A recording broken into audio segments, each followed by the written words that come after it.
Hallelujah. ಇಬ್ರಿಯ ಪತ್ರಿಕೆ 3:13-15 ವಾಕ್ಯಗಳು ನಾನು ಹಿಂಬಾಲಿಸ್ತೇನೆ. ನಿಮ್ಮಲ್ಲಿ ಒಬ್ಬರಾದರೂ ಪಾಪದಿಂದ ಮೋಸ ಹೋಗಿ ಕಠಿಣರಾಗದಂತೆ ಈ ಹೊತ್ತು ಎಂಬ ಕಾಲವು ಇರುವ ತನಕ ಪ್ರತಿನಿತ್ಯವೂ ಒಬ್ಬರನ್ನೊಬ್ಬರು ಎಚ್ಚರಿಸಿರಿ.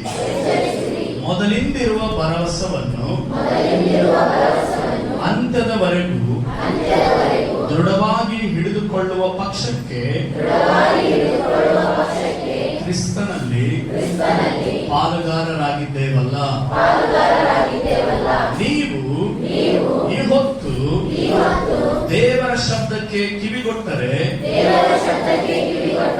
ನಿಮ್ಮ ಹಿರಿಯರು ದೇವರ ಕೋಪವನ್ನು ಬೀಸಿದ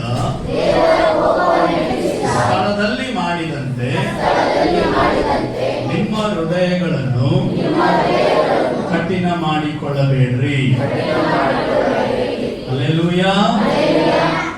ಇಲ್ಲಿ ದೇವರ ವಾಕ್ಯ ಏನ್ ಹೇಳ್ತದೆ ಅಂತ ಹೇಳಿದ್ರೆ, ಈ ಹೊತ್ತು ಎಂದು ಕರೆಯಲ್ಪಡುವಾಗಲೇ ನಾವು ಪ್ರತಿದಿನ ಒಬ್ಬರನ್ನೊಬ್ಬರು ಏನ್ ಮಾಡ್ಬೇಕಂತೆ? ಹಲ್ಲೆಲೂಯಾ. ಒಬ್ಬರನ್ನೊಬ್ಬರು ಎಚ್ಚರಿಸಬೇಕು. ಹಲ್ಲೆಲೂಯಾ. ಇನ್ನೊಬ್ಬರು ಪ್ರೋತ್ಸಾಹ ಮಾಡುವವರು ಇಲ್ಲದೆ ಇರೋದ್ರಿಂದ ಅವರು ಸೋತು ಹೋಗ್ತಾರೆ. ಹಲ್ಲೆಲೂಯಾ. ಆದ್ರಿಂದ ನಾವೇನಾಗ್ಬೇಕಂತ ಹೇಳಿದ್ರೆ, ದೇವರ ವಾಕ್ಯ ನಮಗೆ ಆಲೋಚನೆ ಕೊಡ್ತದೆ, ನಾವು ಪ್ರತಿನಿತ್ಯ ಒಬ್ಬರನ್ನೊಬ್ಬರು ಎಚ್ಚರಿಸಬೇಕಂತೆ. ಹಲ್ಲೆಲೂಯಾ. ಹಲ್ಲೆಲೂಯಾ. ಹಾಗಾದ್ರೆ ಇವತ್ತು ನಾವು ಏನ್ ಮಾಡ್ತಾ ಇದ್ದೇವೆ? ಇವತ್ತು ಲೋಕದಲ್ಲಿರುವ ಎಲ್ಲರಂತೆ ನಾವು ಕೂಡ ಏನಾಗ್ತಾ ಇದೀವಿ ಅಂತ ಹೇಳಿದ್ರೆ, ನಮ್ಮದನ್ನ ಮಾತ್ರ ನಾವು ನೋಡ್ಕೊಳ್ತಾ ಇದ್ದೀವಿ. ಹಲ್ಲೆಲೂಯಾ. ನಮ್ಮ ವಿಷಯದಲ್ಲಿ ನಾವು ಮಾತ್ರ ಏನಾಗಿದ್ದೇವೆ? ಯೋಚನೆ ಮಾಡ್ತಾ ಇದ್ದೇವೆ. ನಮ್ಮ ವಿಷಯದಲ್ಲಿ ನಾವು ಮಾತ್ರ ಏನ್ ಮಾಡ್ತಾ ಇದ್ದೇವೆ? ಪ್ರಯತ್ನ ಮಾಡ್ತಾ ಇದ್ದೇವೆ. ನಮ್ಮ ವಿಷಯದಲ್ಲಿ ನಾವು ಮಾತ್ರ ನಮ್ಮ ಸುಖವನ್ನ ನಾವು ನೋಡ್ಕೊಳ್ತಾ ಇದ್ದೇವೆ. ಹಲ್ಲೆಲೂಯಾ. ಆದ್ರೆ ದೇವರ ವಾಕ್ಯ ಹೇಳ್ತದೆ, ಪ್ರತಿದಿನ ಒಬ್ಬರನ್ನೊಬ್ಬರು ಎಚ್ಚರಿಸಿ. ಹಲ್ಲೆಲೂಯಾ. ಯಾಕಂದ್ರೆ ದೇವರ ವಾಕ್ಯದಲ್ಲಿ ಜ್ಞಾನೋಕ್ತಿ ಪುಸ್ತಕದಲ್ಲಿ ಹೇಳ್ತದೆ, ಹೇಳುವಾಗ ಎತ್ತುವವನಿಲ್ಲದೆ ಹೋದ್ರೆ ಅವನ ಗತಿ ದುರ್ಗತಿಯೇ ಅಂತ ದೇವರ ವಾಕ್ಯ ಹೇಳುತ್ತೆ. ಹಲ್ಲೆಲೂಯಾ. ಹಾಗಾದ್ರೆ ನಮ್ಮ ಜೀವಿತದಲ್ಲಿ ಕೂಡ ಯಾರೋ ಎಚ್ಚರಿಸಿದ್ದರಿಂದ, ಯಾರೋ ಆಲೋಚನೆ ಕೊಟ್ಟದ್ರಿಂದ ನಾವು ಇವತ್ತು ಎಲ್ಲಿದ್ದೇವೆ? ಈ ಮಾರ್ಗದಲ್ಲಿ, ಈ ದಾರಿಯಲ್ಲಿ ನಿಂತ್ಕೊಂಡಿದ್ದೇವೆ. ಹಾಗಾದ್ರೆ ದೇವರ ವಾಕ್ಯ ನನಗೂ ನಿಮಗೂ ಕೂಡ ಒಂದು ಕರೆ ಕೊಡುತ್ತದೆ. ಏನಂತ ಹೇಳಿದ್ರೆ, ಪ್ರತಿದಿನ ನೀವು ಕೂಡ ಈ ಹೊತ್ತು, ಹಲ್ಲೆಲೂಯಾ, ಅದು ನಿಮ್ಮ ಜೀವಿತದಲ್ಲಿ ಇದೆ ಅಲ್ಲ. ಈಗ ಎಷ್ಟೋ ಜನ ಪ್ರತಿದಿನ ಅನೇಕ ಜನ ಸಾಯ್ತಾ ಇದ್ದಾರೆ. ಸತ್ತ ಹೋದವರ ಜೀವಿತದಲ್ಲಿ ಆ ದಿನ ಬರ್ತದ? ಅವ್ರ ಬಾಡಿ ಇರ್ಬೋದಷ್ಟೇ, ಆದ್ರೆ ಅದು ಅವರ ಜೀವಿತದಲ್ಲಿ ಮುಗಿದು ಹೋಯ್ತು. ಯಾವಾಗ ಉಸಿರು ಅವರಿಂದ ಹೋಯ್ತು, ತೆಗೆಯಲ್ಪಡ್ತು, ಅವರಿಗೆ ಆ ದಿನ ಮುಗಿದು ಹೋಯ್ತು. ಆದ್ರೆ ದೇವರ ವಾಕ್ಯ ನಮಗೆ ಹೇಳ್ತದೆ, ಈ ಹೊತ್ತು ನಿಮ್ಮ ಸಮಯ ಇರುವಾಗ ನೀವೇನ್ ಮಾಡ್ರಿ? ನೀವು ಒಬ್ಬರನ್ನೊಬ್ಬರು ಎಚ್ಚರಿಸಿ. ಹಲ್ಲೆಲೂಯಾ. ಹಲ್ಲೆಲೂಯಾ. ಯಾಕಂದ್ರೆ ನಾವು ದೇವರ ವಾಕ್ಯಕ್ಕೆ ವಿಧೇಯರಾಗಬೇಕು. ಹಲ್ಲೆಲೂಯಾ. ಯಾಕಂದ್ರೆ ದೇವರು ನಮ್ಮನ್ನು ಆರಿಸಿಕೊಂಡಿರುವಂತ ಉದ್ದೇಶವೇ ನಾವು ಆತನ ಹಾಗೆ ಆಗಬೇಕನ್ನೋದಕ್ಕೋಸ್ಕರ, ನಾವು ಆತನಿಂದ ಒಳ್ಳೆಯದನ್ನ ಹೊಂದಿಕೊಳ್ಬೇಕನ್ನೋದಕ್ಕೋಸ್ಕರ, ನಾವು ಇನ್ನೊಬ್ಬರಿಗೆ ನಮ್ಮಿಂದ ಒಳ್ಳೆಯದನ್ನ ಮಾಡ್ಬೇಕನ್ನೋದಕ್ಕೋಸ್ಕರವೇ ದೇವರು ನಮ್ಮನ್ನು ಆರಿಸಿಕೊಂಡಿದ್ದಾರೆ. ದೇವರು ಒಂದು ವೇಳೆ ತನ್ನ ಸ್ವಾರ್ಥವನ್ನ ನೋಡಿಕೊಂಡು ಪರಲೋಕದಲ್ಲಿನೇ ಆರಾಮಾಗಿ ಇದ್ದು ಬಿಟ್ಟಿದ್ರೆ, ಬೇರೆಯವರು ಬೇಕಾದ್ರೂ ಹೋಗ್ಲಿ, ಅವ್ರ ಸ್ವಾರ್ಥ ಸಾರಲಿ, ಅವ್ರ ಪ್ರಾಣ ಕೊಡ್ಲಿ, ಅವ್ರು ಏನಾದ್ರು ಮಾಡಿಕೊಳ್ಳಿ ಅಂತ ಇದ್ದಿದ್ರೆ ಇವತ್ತು ನಮಗೆ ರಕ್ಷಣೆ ಅನ್ನೋದು ಸಿಗ್ತಾ ಇತ್ತ? ಖಂಡಿತ ಸಿಗ್ತದೆ. ಹಲ್ಲೆಲೂಯಾ. ಆದ್ರಿಂದ ಪ್ರಿಯ ದೇವರ ಮಕ್ಕಳೇ, ದೇವರ ವಾಕ್ಯಕ್ಕೆ ನಾವು ವಿಧೇಯರಾಗಬೇಕು. ಒಂದು ವಾಕ್ಯವನ್ನ ನಾವು ಓದೋಣ.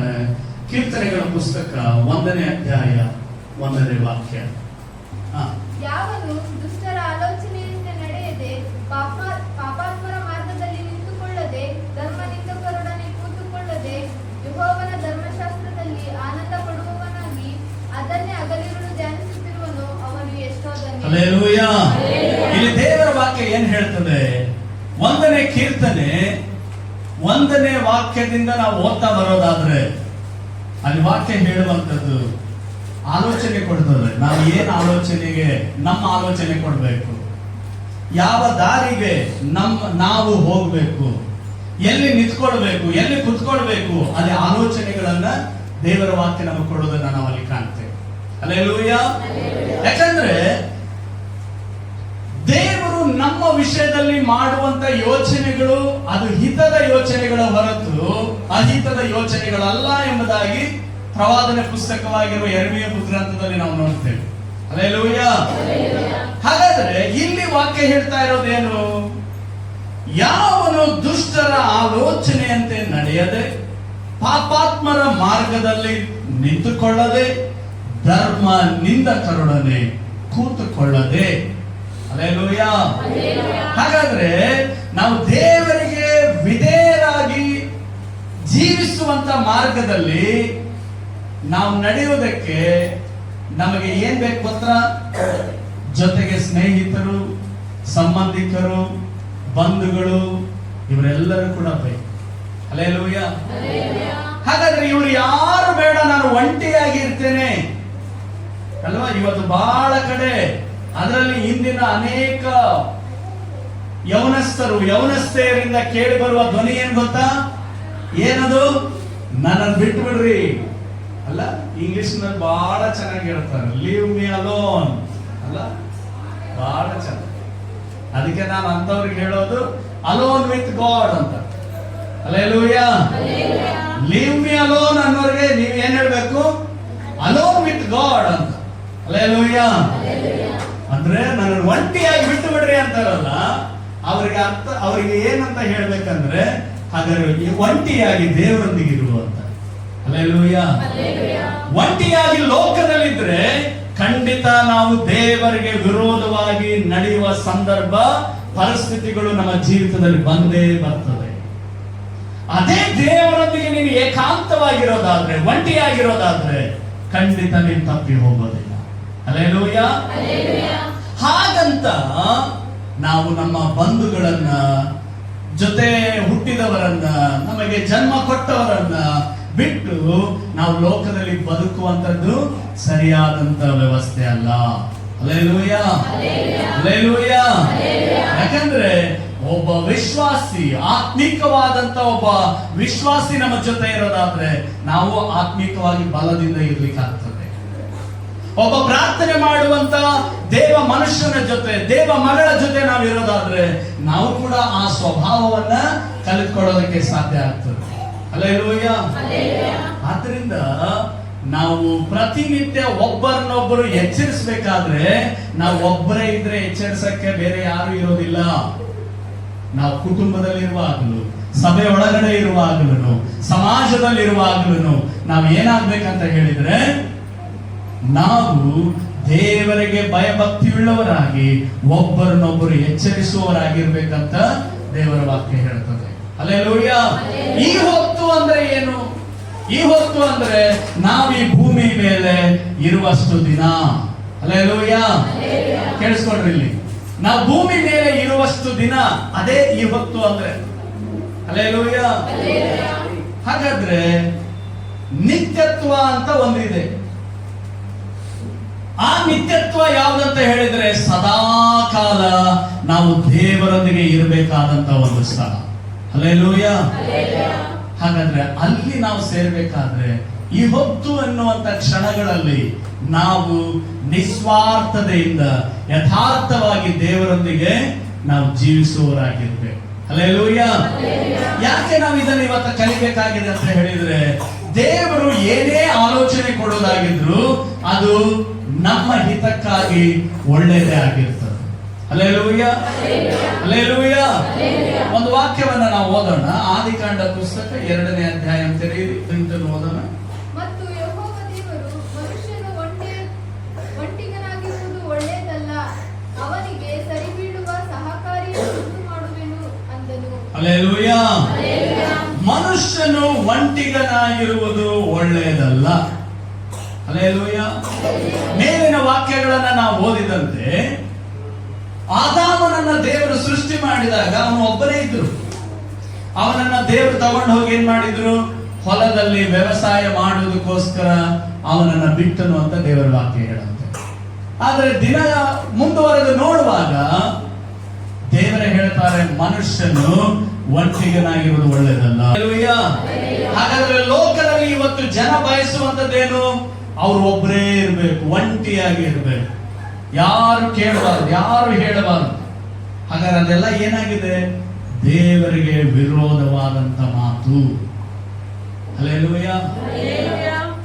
ಹಾಗಾದ್ರೆ ನಾವು ದೇವರ ಮಾತಿಗೆ ವಿಧೇಯರಾಗಿ ನಡೆಯುವುದನ್ನ ನಾವು ಅಭ್ಯಾಸಿಸಿಕೊಳ್ಬೇಕು. ಯಾಕಂದ್ರೆ ಇಲ್ಲಿ ದೇವರು ಮನುಷ್ಯರನ್ನ ಉಂಟು ಮಾಡಿದಾಗ ವಾಕ್ಯ ಹೇಳ್ತದೆ, ಈ ಮನುಷ್ಯನು ಒಂಟಿಗನಾಗಿರುವುದು ಒಳ್ಳೆಯದಲ್ಲ ಅಂತ ದೇವರು ಹೇಳಿದ್ರು. ಅದಕ್ಕೆ ಬದಲಾಗಿ ಏನ್ ಮಾಡಿದ್ರಂತೆ? ಅವನಿಗೆ ಸರಿ ಬೀಳುವ ಸಹಕಾರಿಯನ್ನ ದೇವರು ಏನ್ ಮಾಡಿದ್ರು? ಅಲ್ಲಿ ಮಾಡಿದ್ರು. ಹಲ್ಲೆಲೂಯಾ.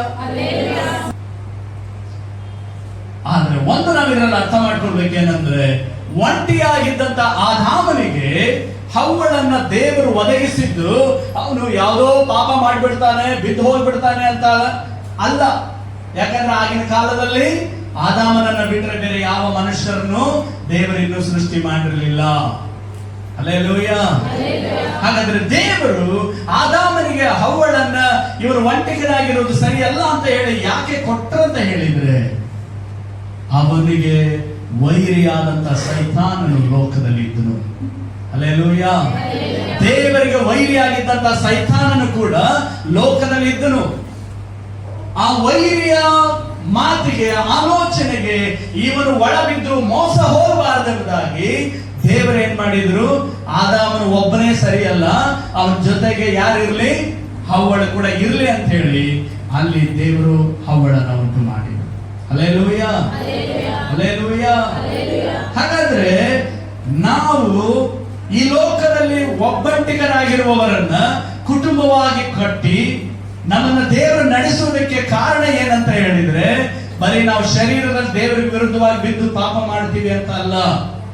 ನಾವು ಆತ್ಮದಲ್ಲಿಯೂ ಸಹ, ನಮ್ಮ ಶರೀರದಲ್ಲಿಯೂ ಸಹ, ಲೋಕದಲ್ಲಿಯೂ ಸಹ ನಾವು ದೇವರಿಗೆ ವಿಧೇಯರಾಗಿ ನಡಿಬೇಕು.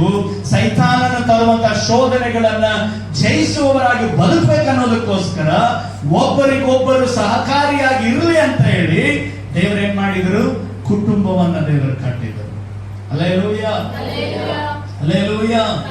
ಒಂದು ಕುಟುಂಬ, ಒಂದು ಮನೆ, ಮಕ್ಕಳು, ಈ ಜೀವನವನ್ನೆಲ್ಲ ದೇವರು ಮಾಡಿರೋದು ಯಾತಕ್ಕೋಸ್ಕರ ಅಂತ ಹೇಳಿದ್ರೆ, ನಾವೆಲ್ಲ ಆಶೀರ್ವಾದವುಳ್ಳವರಾಗಿ ಪರಿಶುದ್ಧ ಜೀವನವನ್ನ ಜೀವಿಸಬೇಕನ್ನೋದಕ್ಕೋಸ್ಕರನೇ ದೇವರು ಮಾಡಿರುವಂತ. ಹಲ್ಲೆಲೂಯಾ. ಹಲ್ಲೆಲೂಯಾ. ಯಾಕಂದ್ರೆ ನಾವು ದೇವರಿಗೆ ವಿಧೇಯರಾಗಿ ನಡೆಯುವಂತ ಮಾರ್ಗದಲ್ಲಿ ಗಂಡ ಹೆಂಡತಿಯಾಗಿ, ತಂದೆ ತಾಯಿಗಳಾಗಿ ಒಬ್ಬರನ್ನೊಬ್ಬರು ಪ್ರೋತ್ಸಾಹ ಮಾಡ್ತಾ, ಒಬ್ಬರನ್ನೊಬ್ಬರು ಬಲಪಡಿಸ್ತಾ, ಪ್ರಾರ್ಥನೆಯಿಂದಲೂ ವಾಕ್ಯದಿಂದಲೂ ಒಬ್ಬರನ್ನೊಬ್ಬರು ಎಚ್ಚರಿಸ್ತಾ ಇರ್ಬೇಕನ್ನೋದಕ್ಕೋಸ್ಕರವೇ ದೇವರು ಏನ್ ಮಾಡಿದ್ರು? ಕುಟುಂಬವನ್ನ ದೇವರು ಮಾಡಿದ್ರು. ಹಲ್ಲೆಲೂಯಾ.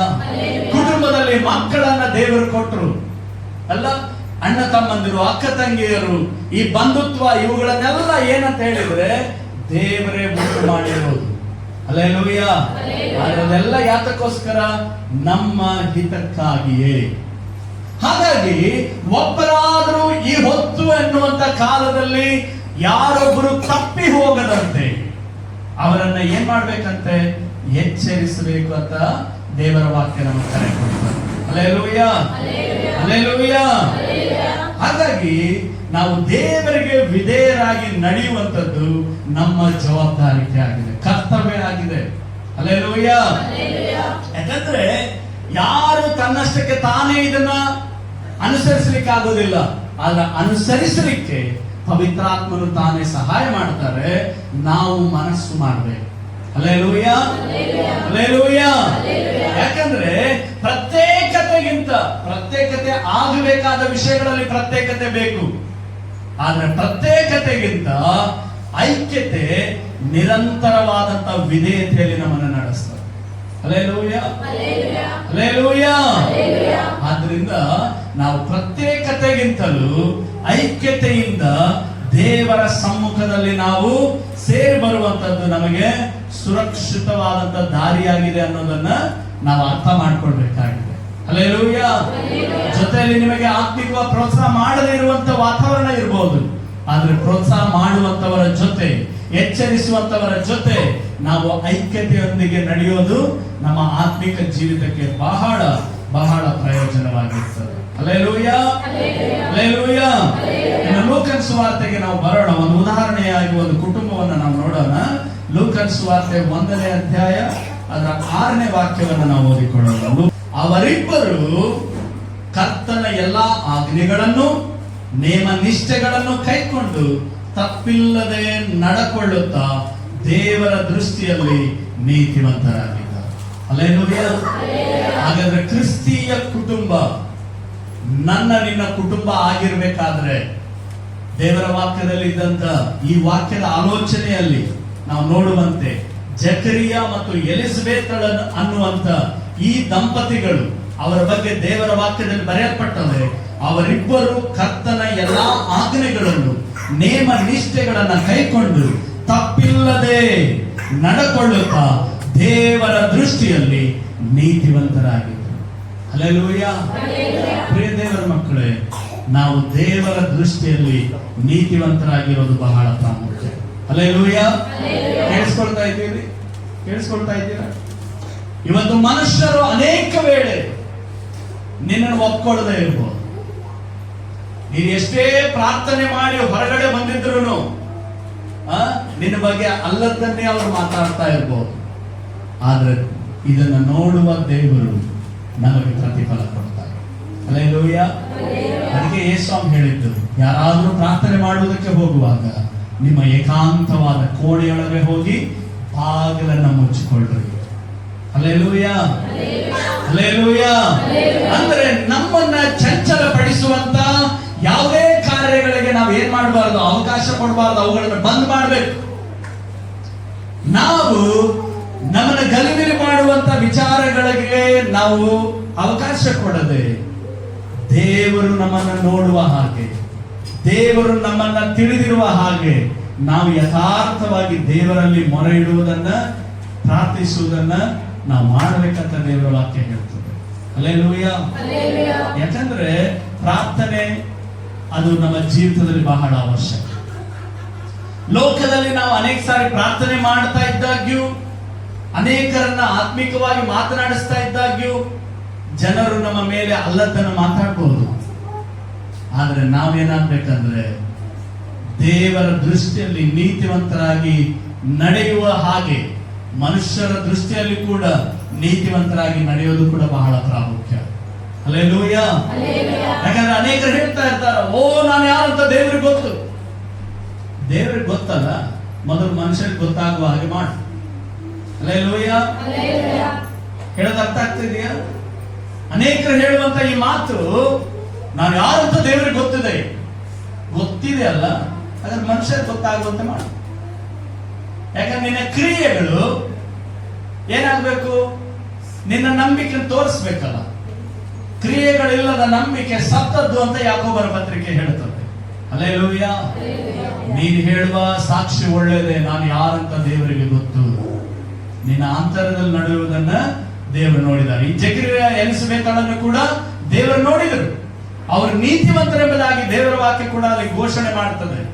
ಹಾಗಾದ್ರೆ ನನ್ನ ನಿನ್ನ ವಿಷಯದಲ್ಲಿ ಕೂಡ ನಾವು ಕೂಡ ಏನಾಗಿರ್ಬೇಕು, ಆ ಸಾಕ್ಷಿಯನ್ನ ಹೇಳುವ ಮುನ್ನ ಲೋಕದಲ್ಲಿ ನಾವು ಬದುಕ್ತಾ ಇದ್ದೇವೆ, ಲೋಕದವರ ಮುಂದೆ ಕೂಡ ನಾವು ಏನಾಗಿರ್ಬೇಕು, ನೀತಿವಂತರಾಗಿ ನಡೆದುಕೊಳ್ಬೇಕು. ಹಲ್ಲೆಲೂಯ. ಯಾಕಂದ್ರೆ ನಮ್ಮ ಒಳ್ಳೆ ನಡವಳಿಕೆಯನ್ನ ನೋಡುವ ಜನರು ದೇವರನ್ನ ಕೊಂಡಾಡುತ್ತಾರೆ ಅಂತ ದೇವರ ವಾಕ್ಯ ಹೇಳ್ತದೆ. ಹಾಗಾದ್ರೆ ನಮ್ಮ ನಡವಳಿಕೆಗಳನ್ನ ನಾವು ಏನ್ ಮಾಡ್ಬೇಕು, ಸರಿಪಡಿಸಿಕೊಳ್ಬೇಕು.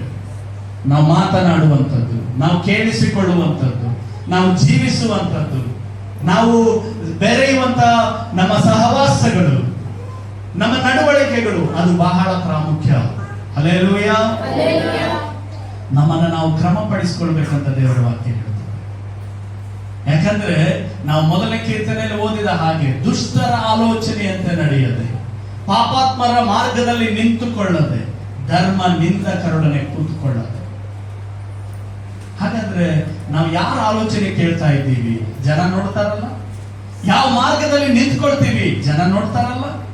ಎಲ್ಲಿ ನಾವು ಎಂತವ್ರ ಜೊತೆ ಕೂತ್ಕೊಳ್ತೇವೆ? ದೇವರು ನೋಡ್ತಾರಲ್ಲ. ಹಾಗಾದ್ರೆ ನಿನ್ನನ್ನ ನೀತಿವಂತಳು ಅಂತ ದೇವರು ಒಪ್ಕೊಳ್ಬೇಕಾದ್ರೆ ನಿನ್ನ ಕಾರ್ಯಗಳು ಕೂಡ, ನಿನ್ನ ನೋಡುವ ದೇವರು ಮನುಷ್ಯರ ಮುಂದೆ ಕೂಡ ನಿನ್ ಸಾಕ್ಷಿ ಸರಿ ಇರ್ಬೇಕಂತ ಹೇಳ್ತಾರೆ. ಹಲ್ಲೆಲೂಯಾ. ಯಾಕಂದ್ರೆ ಪತ್ರಿಕೆಯಲ್ಲಿ, ಯೋಹಾನ್ ಪತ್ರಿಕೆಯಲ್ಲಿ ನಾವು ನೋಡ್ತೇವೆ, ಕಣ್ಣಿಗೆ ಕಾಣುವ ದೇವರನ್ನ ಪ್ರೀತಿಸದೇ ಇರುವ ನೀನು ಕಾಣುವ ಮನುಷ್ಯನನ್ನ ಹೇಗೆ ಪ್ರೀತಿಸ್ತೀವಿ? ಹಲ್ಲೆಲೂಯಾ. ಹಾಗಾದ್ರೆ ನಾವು ದೇವರನ್ನ ಪ್ರೀತಿಸ್ತೇನೆ ಅಂತ ಹೇಳಿದ್ರೆ ಏನ್ ಮಾಡ್ಬೇಕಂತ? ಮೊದಲು ನಾವು ಮನುಷ್ಯರನ್ನು ಕೂಡ ಪ್ರೀತಿಸ್ಬೇಕು. ಜ್ಞಾನೋಕ್ತಿಗಳು 1:8. ಮಗನೇ, ನಿನ್ನ ತಂದೆಯ ಉಪದೇಶವನ್ನು ಕೇಳು, ನಿನ್ನ ತಾಯಿಯ ಬೋಧನೆಯನ್ನು ತೊರೆಯಬೇಡ. ಹಲ್ಲೆಲೂಯಾ. ನಿನ್ನ ತಂದೆಯ ಉಪದೇಶವನ್ನು ಕೇಳು, ನಿನ್ನ ತಾಯಿಯ ಬೋಧನೆಯನ್ನು ತೊರೆಯಬೇಡ. ಹಲ್ಲೆಲೂಯಾ. ಇವತ್ತು ಬಹಳ ಜನ ಈ ವಿಷಯದಲ್ಲಿ ತಪ್ಪಿ ಹೋಗುವಂತ, ಸ್ವಲ್ಪ ಜ್ಞಾನ, ಸ್ವಲ್ಪ ತಿಳುವಳಿಕೆ, ಸ್ವಲ್ಪ ವಿದ್ಯೆ ಬಂದ ಕೂಡಲೇ ಏನಾಗ್ತದೆ? ಒಳಗಡೆ ಅಹಂಕಾರ ಬರ್ತದೆ. ದೇವರ ಮಕ್ಕಳಾದ ನಾವು ಅದಕ್ಕೆ ಏನ್ ಮಾಡಬಾರ್ದು? ಅವಕಾಶ ಕೊಡಬಾರ್ದು. ಹಲ್ಲೆಲೂಯಾ. ನಾನು ಮೊನ್ನೆ ಅದರಲ್ಲೇ ಓದ್ತಾ ಇದ್ದೆ, ವಿದ್ಯೆಗಿಂತ ವಿನಯ ಬಹಳ ಪ್ರಾಮುಖ್ಯ.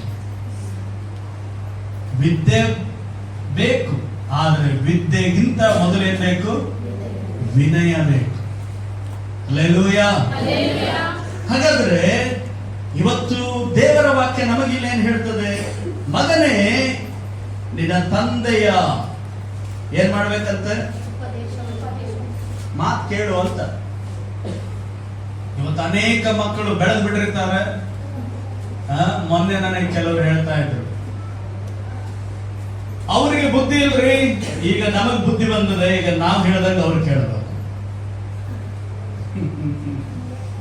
ಅಲ್ಲ, ನಿಮ್ ತಂದೆ ಎತ್ತರಕ್ಕೆ ನೀನ್ ಬೆಳೆದಿರ್ಬೋದು, ಆದ್ರೆ ಅವ್ರು ನಿನಗೆ ಜನ್ಮ ಕೊಟ್ಟ ತಂದೆ. ನಿನ್ನ ಗಂಡನಿಗಿಂತ ನಿನ್ನಲ್ಲಿ ಜ್ಞಾನ ಹೆಚ್ಚಿರಬಹುದು, ಆದ್ರೆ ಆತ ನಿನಗೆ ಗಂಡ, ಯಜಮಾನ. ದೇವರ ವಾಕ್ಯ ಏನ್ ಹೇಳುತ್ತೆ? ಕ್ರಿಸ್ತನಿಗೆ ಹೇಗೋ ಹಾಗೆ ನಿಮ್ಮ ಗಂಡಂದಿರಿಗೆ ಅಧೀನರಾಗಿರ್ರಿ. ಹಲ್ಲೆಲೂಯಾ. ಪುರುಷನಿಗೆ ಹೇಳ್ತದೆ, ನಿನ್ನ ಸ್ವಂತ ಶರೀರವನ್ನ ಪ್ರೀತಿಸಿಕೊಳ್ಳೋ ಪ್ರಕಾರ ನಿನ್ನ ಹೆಂಡತಿಯನ್ನು ನೀನು ಪ್ರೀತಿಸಬೇಕು. ಹಲ್ಲೆಲೂಯಾ. ಪ್ರತಿ ಸ್ತ್ರೀ ತನ್ನ ಗಂಡ ರಕ್ಷಣೆ ಹೊಂದಿದ್ರು ಹೊಂದದೇ ಇದ್ರು ಅವ್ರಿಗೆ ಕೊಡೋ ಗೌರವವನ್ನು ಕೊಡಬೇಕು. ಅವರನ್ನ ಪ್ರೀತಿಸುವುದನ್ನು ನಾವು ಬಿಡಲೇಬಾರದು. ನಿನ್ನ ಒಳ್ಳೆತನವನ್ನ ನೋಡಿ ನಾಳೆ ಅವರು ಬದಲಾಗಬಹುದು. ಹಲ್ಲೆಲೂಯಾ. ಹಾಗೆ ಮಾಡಿದ್ರೆ ಖಂಡಿತ ನಾವು ದೇವರ ಮಕ್ಕಳಾಗಿದ್ದೇವೆ ಅನ್ನೋದಕ್ಕೆ ಅದೇ ಗುರುತಾಗಿರ್ತದೆ. ಹಲ್ಲೆಲೂಯಾ. ಮಾತ್ರವಲ್ಲ, ಪ್ರತಿ ಪುರುಷನು, ಪ್ರತಿ ಸಹೋದರನು ಕೂಡ ತನ್ನ ಹೆಂಡತಿಯನ್ನು ಕೂಡ ಅದೇ ರೀತಿ ಪ್ರೀತಿಸಬೇಕು, ತನ್ನ ಪ್ರೀತಿಸಿಕೊಳ್ಳುವಂತ. ಇಲ್ಲಿ ಜ್ಞಾನೋಕ್ತಿಯಲ್ಲಿ ನಾವು ಏನನ್ನ ನೋಡ್ತಾ ಇದ್ದೇವೆ? ಮಗನೇ, ತಂದೆಯ ಉಪದೇಶವನ್ನ ಕೇಳು, ತಾಯಿಯ ಬೋಧನೆಯನ್ನು ತೊರೆಯಬೇಡ. ಹಲ್ಲೆಲೂಯಾ. ಹಲ್ಲೆಲೂಯಾ. ಮಕ್ಕಳು ದೇವರಿಗೆ ವಿಧೇಯರಾಗಿ ನಡೆಯುವ ಹಾಗೆ ತಂದೆ ತಾಯಿಗಳು ಕೂಡ ಏನಾಗಬೇಕು? ವಿಧೇಯರಾಗಿ ನಡೆಯಬೇಕು. ತಂದೆ ತಾಯಿಗಳಿಗೆ ನಾವು ವಿಧೇಯರಾಗಿ ನಡೆದ್ರೆ, ತಂದೆ ತಾಯಿಗಳ ಮಾತನ್ನ ಕೇಳಿ ನಡೆದ್ರೆ ಖಂಡಿತ ನಾವು ದೇವರ ಮಾತನ್ನು ಕೇಳಕ್ಕಾಗ್ತದೆ. ಕಣ್ಣಿಗೆ ಕಾಣುವ ತಂದೆ ತಾಯಿ ಮಾತನ್ನೇ ನೀನು ಕೇಳದೆ ಹೋದ್ರೆ, ದೇವರ ಮಾತನ್ನ ನೀನು ಕೇಳ್ತೀನಿ ಅಂತ ಹೇಳಿದ್ರೆ ನಂಬಲಿಕ್ಕೆ ಅಸಾಧ್ಯ. ಆ ತಂದೆ ತಾಯಿ ಒಂದ್ ವೇಳೆ ನಿನ್ನನ್ನು ಪಾಪಕ್ಕೋ, ಕೆಟ್ಟತನಕ್ಕೋ, ಅನೀತಿಗೋ ನಡೆಸೋದಾದ್ರೆ ಮಾತು ಕೇಳಬೇಡ. ಇಲ್ಲಿ ಹೇಳುವ ತಂದೆ ತಾಯಿಗಳು ಯಾರು ಗೊತ್ತಾ? ದೇವರಿಗೆ ಭಯಪಟ್ಟು ನೀತಿಯ ಮಾರ್ಗದಲ್ಲಿ ನಡೆಯುವಂತ ತಂದೆ ತಾಯಿ.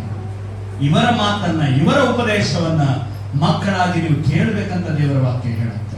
ಹಲ್ಲೆಲೂಯಾ.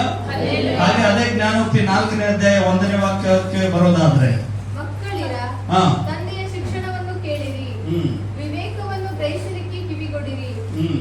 ನಾನು ನಿಮಗೆ ಬೋಧನೆಯನ್ನು ಸುಬೋಧನೆಯನ್ನು ಮಾಡುವೆನು, ನನ್ನ ಉಪದೇಶವನ್ನು ಬಿಡಬೇಡಿರಿ. ನಾನು ನನ್ನ ತಂದೆಗೆ ಅಧೀನನಾದ ಮಗನು, ತಾಯಿಯ ದೃಷ್ಟಿಗೆ ಕೋಮಲನಾದ ಏಕಪುತ್ರನು ಆಗಿದ್ದೇನೆ. ಹಲ್ಲೆಲೂಯಾ. ನಾನು ನನ್ನ ತಂದೆಗೆ ಅಧೀನನಾದ ಮಗನು. ಹಲ್ಲೆಲೂಯ. ಮಕ್ಕಳು ಹೆಂಗಿರ್ಬೇಕಂತ ದೇವರ ವಾಕ್ಯ ಹೇಳುತ್ತೆ, ತಂದೆಗೆ ಅಧೀನರಾಗಿರ್ಬೇಕು. ತಂದೆಗೆ ಏನಾಗಿರ್ಬೇಕು? ಅಧೀನರಾಗಿ ನಡೆಯುವಂತವರಾಗಿರ್ಬೇಕು. ಅಂದ್ರೇನೆ ನೀವು ದೇವರ ಮಕ್ಕಳು ಅಂತ. ಹಲ್ಲೆಲೂಯ. ತಂದೆಗೆ ಏನಾಗ್ಬೇಕಂತೆ? ಮಕ್ಕಳು ಅಧೀನರಾಗಿರ್ಬೇಕು.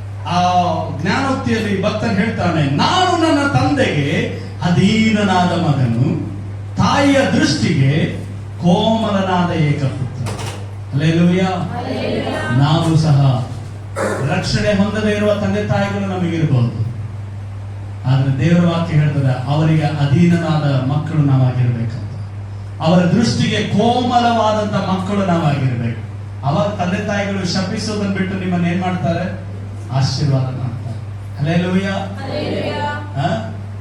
ದಾವಣಗೆರೆಯಲ್ಲಿರುವಂತ ಒಬ್ಬ ಬ್ರದರ್ ಇದ್ದಾರೆ, ನನ್ನ ಸಹೋದರ ಅವರು. ಅವರ ತಂದೆ ರಕ್ಷಣೆಯಲ್ಲಿ ಇರಲಿಲ್ಲ, ಆದ್ರೆ ಅವರಿಗೆ ನಾನು ಸುವಾರ್ತೆ ಹೇಳಿದಾಗ ನಂತರ ಅವರ ಮಗನ ವ್ಯಕ್ತಿತ್ವಗಳನ್ನು ನೋಡಿದಂತ ತಂದೆ ಅವ್ರು ಹೇಳ್ತಾರೆ, ನಿನ್ ದೇವರು, ನಿನ್ ರಕ್ಷಕನು ಒಳ್ಳೆ ದೇವರಪ್ಪ, ನೀನು ಸರಿಯಾಗಿದ್ದಿ, ನೀನು ಒಳ್ಳೆ ದೇವರ ಮಗ ಅಂತ ಹೇಳಿ ಯಾರು ಹೇಳ್ತಾ ಇದ್ದಾರೆ? ರಕ್ಷಣೆ ಹೊಂದದೇ ಇರುವವರ ತಂದೆ ಹೇಳ್ತಿದ್ದಾರೆ. ಹಾಗಾದ್ರೆ ಮಾತು ಹೇಗೆ ಬಂತು? ಇವರ ಪ್ರಾರ್ಥನೆ. ಇವರು ಪ್ರತಿದಿನ ಕೆಲಸಕ್ಕೆ ಹೋಗುವಾಗಲೂ ಕೂಡ ಬೆಳಗ್ಗೆ ಸ್ನಾನ ಮಾಡಿ ರೆಡಿಯಾಗಿ ಮೊದಲು ತಿಂಡಿ ತಿನ್ನೋ ಮುನ್ನ ಏನ್ ಮಾಡ್ತಾರೆ? ಒಂದು ಅಧ್ಯಾಯವನ್ನು ವಾಕ್ಯ ಓದಿ ಪ್ರಾರ್ಥನೆ ಮಾಡಿ ತನ್ನ ತಂದೆ ತಾಯಿಗಳಿಗೆ ಏನು ಕೊಡ್ಬೇಕೋ, ಅವ್ರಿಗೆ ಏನು ಮಾಡ್ಬೇಕೋ ಅದನ್ನ ಮಾಡಿ ಏನ್ ಮಾಡ್ತಾರೆ? ಕೆಲಸಕ್ಕೆ ಹೋಗ್ತಾರೆ. ಸಾಯಂಕಾಲ ಬಂದ ಕೂಡ ಫ್ರೆಶ್ ಅಪ್ ಆಗಿ ಮತ್ತು ಬೈಬಲ್ ಹಿಡ್ಕೊಂಡು ವಾಕ್ಯ ಓದಿ ಪ್ರಾರ್ಥನೆ ಮಾಡಿ ತನ್ನ ತಂದೆ ತಾಯಿಗಳಿಗೆ ಏನಾದ್ರು ಬೇಕಾ, ಮನೆಗೆ ಏನಾದ್ರು ಬೇಕಾ ನೋಡಿ ಆಮೇಲೆ ಅವ್ರ ಜೊತೆ ಊಟ ಮಾಡಿ ಮಲಗ್ತಾ ಇದ್ದಾರೆ. ಆರಾಧನೆ ದಿನ ಬಂದಾಗ ತನ್ನ ಹೆಂಡತಿ ಮಕ್ಕಳನ್ನ ಕರ್ಕೊಂಡು ತಾನು ಸಮಯಕ್ಕೆ ಸರಿಯಾಗಿ ಆರಾಧನೆಗೆ ಹೋಗಿ ಮುಗಿದ ಕೂಡಲೇ ತನ್ನ ಮನೆಗೆ ಬಂದು ತನ್ನ ಮಕ್ಕಳ ಜೊತೆ ಸಮಯ ಕಳೀತಾ ಇದ್ದಾರೆ. ಹಾಗೆ ಇದನ್ನು ನೋಡಿದಂತ ಅನ್ಯನಾಗಿದ್ದಂತ ತಂದೆ ಕೂಡ ಹೇಳ್ತಾರೆ, ನಿನ್ ದೇವರು ಒಳ್ಳೆಯದು. ಹಲ್ಲೆಲೂಯ. ಹಲ್ಲೆಲೂಯ. ಹಾಗಾದ್ರೆ ಅವರ ನಡವಳಿಕೆ, ಅವರ ವ್ಯಕ್ತಿತ್ವ ವಾಕ್ಯದಂತಿದೆ ಅಲ್ಲ. ಆತನ ತನ್ನ ತಂದೆಗೆ ಏನಾಗಿದ್ದಾನೆ? ಅಧೀನನಾದ ಮಗನಾಗಿದ್ದಾನೆ. ತಾಯಿಯ ದೃಷ್ಟಿಗೂ ಕೂಡ ಏನಾಗಿದ್ದಾನೆ? ಆತನು ಬಹಳ ಪ್ರಿಯನಾದ ಕೋಮಲನಾದ ಮಗನಾಗಿದ್ದಾನೆ. ಹಾಗಾದ್ರೆ ಅನ್ಯ ತಂದೆ ತಾಯಿಗಳು ಕೂಡ ಅಲ್ಲಿ ಶಪಿಸ್ತಾರ? ಅವರಿಗೆ ಶಪಿಸ ಸಾಧ್ಯನೇ. ಹಲ್ಲೆಲೂಯ. ಆದ್ದರಿಂದ ಪ್ರಿಯ ದೇವರ ಮಕ್ಕಳೇ, ನಮ್ಮನ್ನು ನೋಡಿ ಇತರರು ರಕ್ಷಣೆಗೆ ಬರಬೇಕಾದ್ರೆ ನಮ್ಮ ತಂದೆ ತಾಯಿಗಳು, ಗಂಡನೋ ಹೆಂಡತಿಯೋ ಮಕ್ಕಳು ದೇವರ ಬಳಿಗೆ ಬರಬೇಕಂದ್ರೆ ನಮ್ಮ ವ್ಯಕ್ತಿತ್ವಗಳನ್ನು ಬದಲಾಯಿಸಿಕೊಳ್ಬೇಕು. ಹೇಗೆ? ವಾಕ್ಯದ ಬೆಳಕಿನಲ್ಲಿ. ಹಲ್ಲೆಲೂಯ.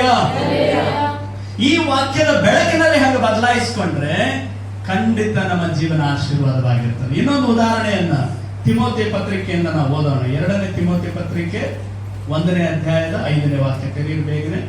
2ನೇ ತಿಮೋತಿ 1:5 ವಾಕ್ಯ.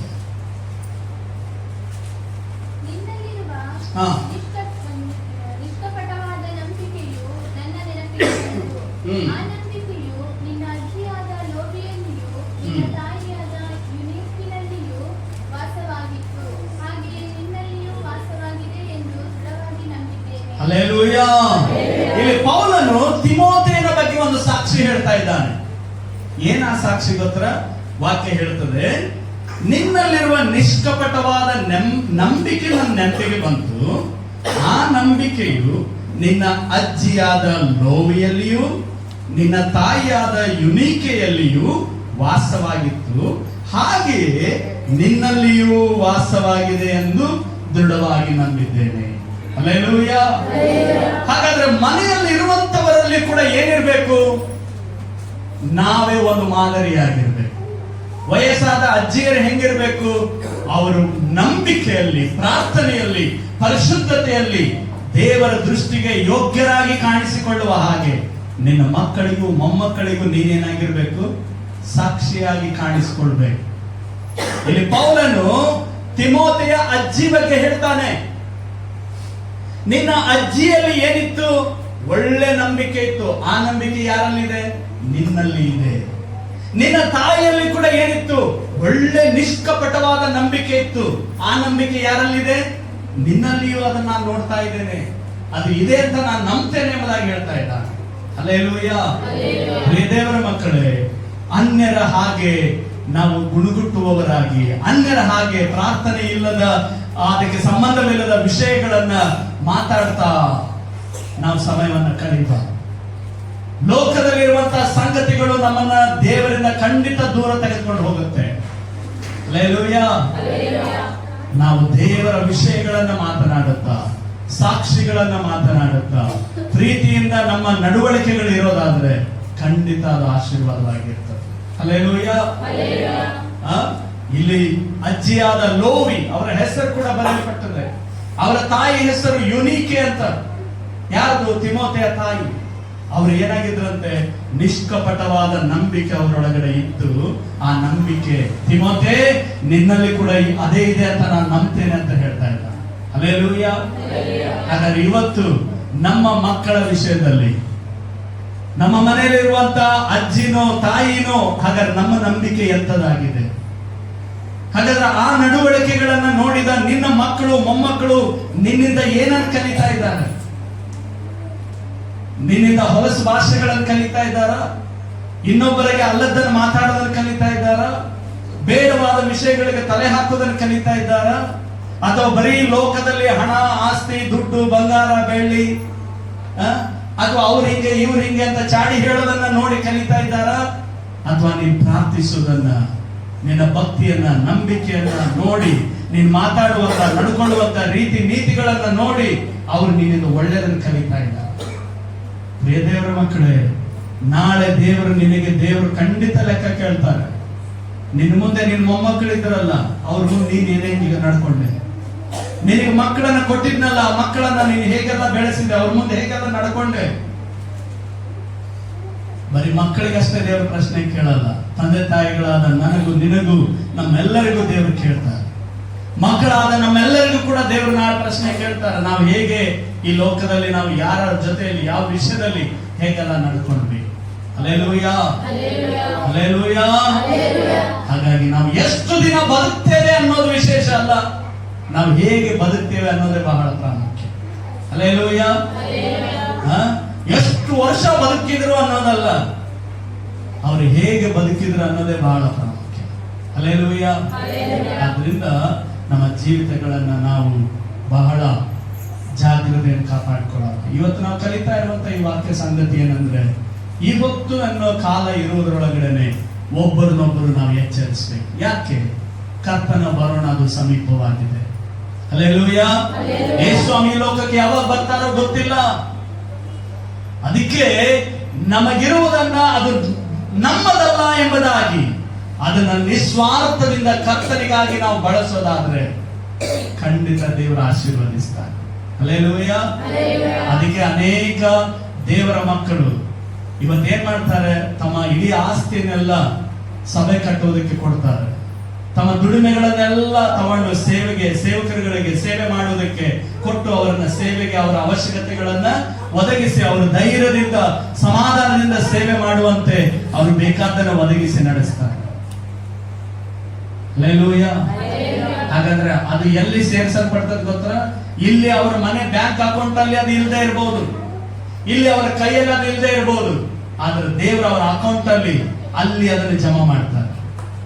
ಅಲ್ಲಿ ಅವರಿಗೆ ನಿಜವಾದಂತ ಕಿರೀಟದಲ್ಲಿ ಅವರಿಗೆ ಬೇಕಾದಂತ ಹೊಗಳಿಕೆ, ಸನ್ಮಾನ ದೇವರ ಮುಂದೆ ಅದು ಪರಲೋಕದಲ್ಲಿ ಸಿಗ್ತದೆ. ಅದಕ್ಕೋಸ್ಕರ ಈ ಲೋಕದಲ್ಲಿ ಇರುವುದನ್ನೆಲ್ಲ ಅನೇಕ ದೇವರ ಮಕ್ಕಳು ಏನ್ ಮಾಡ್ತಿದ್ದಾರೆ? ಅದಕ್ಕಾಗಿ ಹಂಗೆಲ್ಲ ಖರ್ಚು ಮಾಡ್ತಾ ಇದ್ದಾರೆ. ಹಲ್ಲೆಲೂಯಾ. ಹಾಗಾದ್ರೆ ನಾವು ಯಾವುದಕ್ಕಾಗಿ ಮಾಡ್ತಾ ಇದ್ದೀವಿ?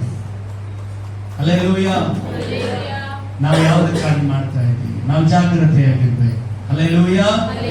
ನಮಗೆ ಅನ್ನ ವಸ್ತ್ರಗಳು ಖಂಡಿತ ಬೇಕು, ಆದ್ರೆ ಅನ್ನ ವಸ್ತ್ರಗಳಿಗಾಗಿನೇ ನಿನ್ನ ನಂಬಿಕೆಯನ್ನ, ನಿನ್ನ ಪ್ರಾರ್ಥನೆ ಜೀವನವನ್ನ, ನಿನ್ನ ಪರಿಶುದ್ಧ ಜೀವನವನ್ನ ನೀನು ಅದನ್ನ ಕಳ್ಕೊಳ್ಳೋಕೆ ಸಿದ್ಧ ಆಗಿದೆ ಅಂತ ಹೇಳಿದ್ರೆ ಅದು ಬಹಳ ಅಪಾಯ.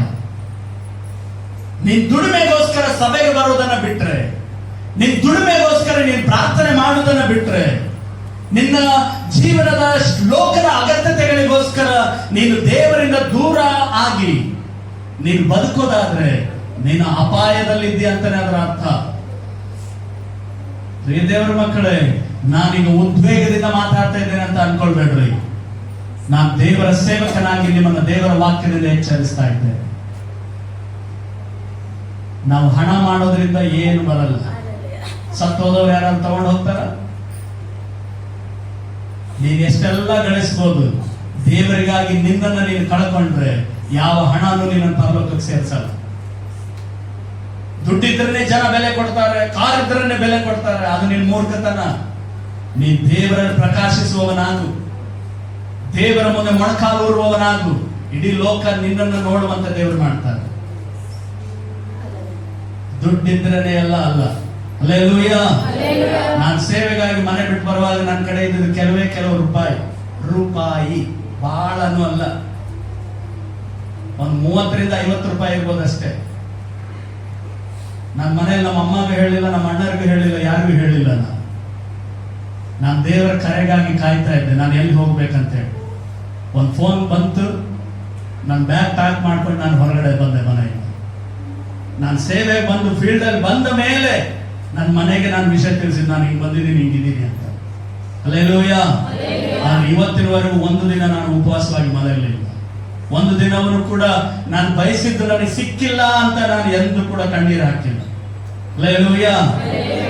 ಇವತ್ತು ಕೂಡ ನನಗೆ ಬೇಕಾದಂತ ದೇವರು ಅದೇ ರೀತಿ ಕೊಟ್ಟು ನಡೆಸ್ತಿದ್ದಾರೆ. ಹಾಗಾದ್ರೆ ನನಗೆ ನಡೆಸಿದ ದೇವರು ನೀವು ನಡೆಸೋದಿಲ್ವಾ? ಹಾಗಾದ್ರೆ ಯಾಕೆ ಹಣದ ಹಿಂದೆ, ದುಡಿಮೆ ಹಿಂದೆ, ದೇವರನ್ನ ಬಿಟ್ಟು, ಸಭೆಯನ್ನು ಬಿಟ್ಟು, ಪ್ರಾರ್ಥನೆಯನ್ನು ಬಿಟ್ಟು ಓಡೋದಕ್ಕೆ?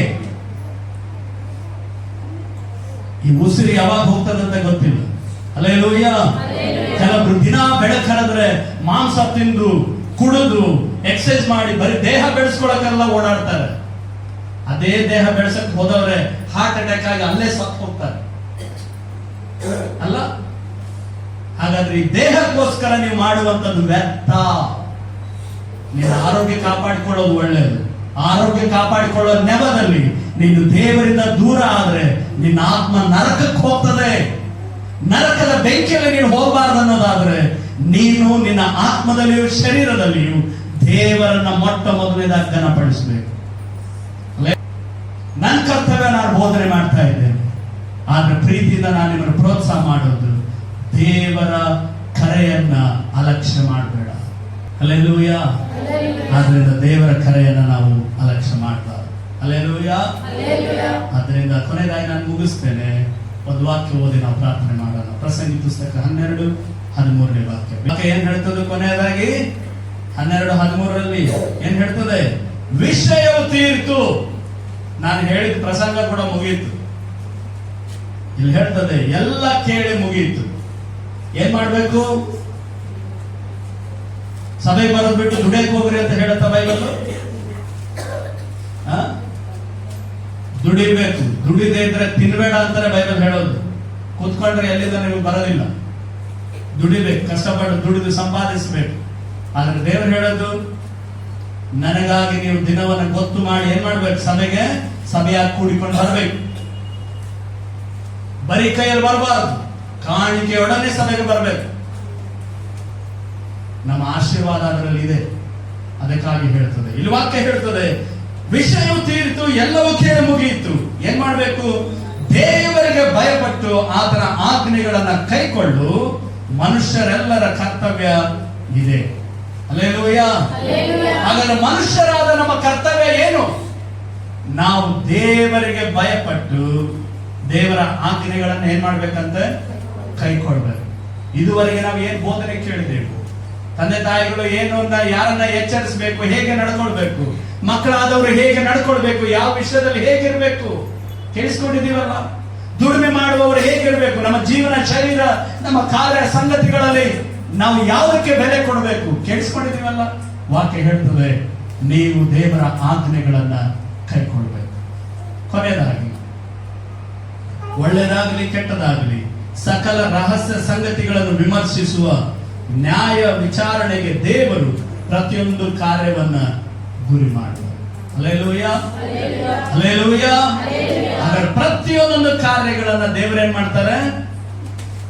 ನಾಳೆ ವಿಚಾರಣೆ ಮಾಡೇ ಮಾಡ್ತಾರೆ. ನಿನಗೆ ಕೊಟ್ಟ ಸಮಯ, ನಿನಗೆ ಕೊಟ್ಟ ಹಣ, ನಿನಗೆ ಕೊಟ್ಟ ಬುದ್ಧಿ, ನಿನಗೆ ಕೊಟ್ಟ ಶರೀರ, ನಿನಗೆ ಕೊಟ್ಟಂತ ಪ್ರತಿಯೊಂದೊಂದು ಅಗತ್ಯತೆಗಳು ಎಲ್ಲದರ ಕುರಿತಾಗಿ ನಾಳೆ ದೇವರಿಗೆ ನೀನ್ ಏನ್ ಮಾಡ್ಬೇಕಾಗ್ತದೆ? ಲೆಕ್ಕ ಒಪ್ಪಿಸಲೇಬೇಕಾಗ್ತದೆ. ಹಲ್ಲೆಲೂಯಾ. ಹಾಗಾಗಿ ನಾವೆಲ್ಲರೂ ಈ ಸಮಯ ಮೊಣಕಾಲೂರೋಣ, ದೇವರಿಗೆ ನಮ್ಮನ್ನು ನಾವು ಒಪ್ಪಿಸಿಕೊಳ್ಳೋಣ. Thank you, Lord. Hallelujah. ನಮ್ಮ ಸಂಬಂಧ, ನಮ್ಮ ಗೆಳೆತನ, ನಮಗಿರುವಂತ ಕರ್ತವ್ಯ ಜವಾಬ್ದಾರಿಕೆಗಳನ್ನ ನಾವು ಹೇಗೆ ಪೂರೈಸ್ತಾ ಇದ್ದೀವಿ, ನಮ್ಮನ್ನು ನಾವು ಪರೀಕ್ಷಿಸಿಕೊಳ್ಳೋಣ. Thank you lord, thank you. ಇದು ಕೇಳುವುದಕ್ಕೆ ಕಠಿಣವೆನಿಸಬಹುದು, ಆದ್ರೆ ದೇವರ ವಾಕ್ಯ ಎಚ್ಚರಿಕೆಯನ್ನು ನೀವು ಗ್ರಹಿಸದೆ ಹೋದ್ರೆ ನಾಳಿನ ಮುಂದಾಗುವಂತ ಕೇಡುಗಳಿಗೆ